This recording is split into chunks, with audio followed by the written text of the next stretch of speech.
Qu'est-ce qu'elle représente pour vous, Lauryn Hill, dans la culture hip-hop et dans la culture entre guillemets noire? C'est une icône en fait. Elle a marqué, ça a été un point angulaire au niveau de la musique. C'est une icône. Elle incarne la femme noire. Ça a été l'une des rares, en tout cas l'une des premières de cette génération à avoir des cheveux crépus. Donc vraiment, c'est un symbole et c'est important aujourd'hui parce que c'est notre jeunesse, c'est les années 80, 90. Alors j'ai des locks parce que je suis fan de Lauryn Hill. Parce qu'à l'époque, donc ça fait longtemps, ça fait déjà plus de 15 ans, à l'époque, il y avait beaucoup de personnes avec des locks, mais quand elle les a portés, j'ai trouvé qu'elle avait un charisme.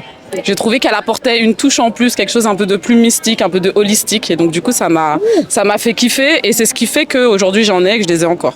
En quoi la représentation de la femme noire, pour le coup, c'est important? Lauryn Hill, elle incarne la femme noire. Elle est magnifique, elle a une peau ébène, elle a des cheveux crépus, elle l'a affirmé très tôt, puis après avec des locks. Et vraiment, c'est important parce que ça a permis l'émancipation de beaucoup de jeunes femmes qui sont identifiées, qui sont reconnues, contrairement à beaucoup d'autres qui, dans la même période, avaient des laces et des perruques au niveau des États-Unis. Donc c'est quand même quelqu'un qui a marqué sa génération et son temps.